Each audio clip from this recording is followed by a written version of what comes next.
വിശാലിനെ കൊല്ലും പഴയ കാമുകി വരലക്ഷ്മി. ചിമ്പുവിനെ ചുംബിക്കും.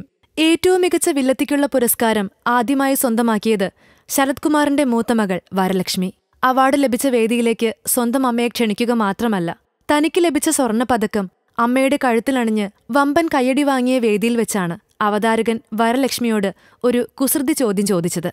കൊല്ലാനും ചുംബിക്കാനും വിവാഹം കഴിക്കാൻ ആരെയെല്ലാമാണ് തിരഞ്ഞെടുക്കുക എന്നായിരുന്നു. കൊല്ലാൻ അവസരം കിട്ടിയാൽ അത് വിശാലിനെ ആയിരിക്കുമെന്നും സണ്ടക്കോഴിയിൽ അവസരം വന്നപ്പോൾ ഒരിക്കൽ കൊന്നതാണെന്നും പറഞ്ഞ നടി താൻ ചുംബിക്കുകയാണെങ്കിൽ അത് ചിമ്പുവിനെ ആയിരിക്കുമെന്ന് പറഞ്ഞു.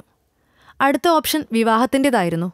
അതും വിശാലെന്ന് കേൾക്കാൻ കൊതിച്ച ആരാധകരെ നിരാശപ്പെടുത്തി താരം പറഞ്ഞത് അത് മറ്റൊരാളെ എന്നാണ്. വർഷങ്ങളോളം പ്രണയിക്കുകയും ഒരുമിച്ച് അഭിനയിക്കുകയും ഉടൻ വിവാഹം കഴിക്കുമെന്ന് പറഞ്ഞു നടക്കുകയും ചെയ്തവരായിരുന്നു വിശാലും വരലക്ഷ്മിയും. എന്നാൽ ഇടയ്ക്കിരുവരും ഉടക്കി പിരിഞ്ഞിരുന്നു. അത് കഴിഞ്ഞ് വീണ്ടും ജോയിന്റായി. എന്നാൽ പുതിയ വാർത്ത വരുന്നത് തെലുങ്കാനയിൽ നിന്നുള്ള കോടീശ്വരിയായ അനീഷയെ ഭാര്യയാക്കാൻ പോവുകയാണ് വിശാലെന്നാണ്. എന്തായാലും ആ വാർത്ത വ്യാജമല്ലെന്നാണ് ഈയിടെ വിശാൽ തന്നെ ഏറ്റുപറയുകയും ചെയ്തത്. കുഴപ്പമില്ല, വരലക്ഷ്മിയും മറ്റൊരാളെ കണ്ടെത്തിയിട്ടുണ്ടല്ലോ, 2 കല്യാണത്തിനും നമുക്ക് പോകാം. ഫിലിം കാട്ട്. നമ്മൾ സബ്സ്ക്രൈബേഴ്സ് 6 ലക്ഷമായിരിക്കുന്നു. നന്മയും തിന്മയും അടയാളപ്പെടുത്തുന്ന എല്ലാവർക്കും നന്ദി. നിങ്ങളും ബെൽബട്ടൺ അമർത്തോ. നല്ല വാർത്തകളുടെ നോട്ടിഫിക്കേഷൻ ഉടനെത്തും. വിശ്വസിച്ച് ഒപ്പം നിൽക്കുന്നവർക്ക് ഒരിക്കൽ കൂടി നന്ദി.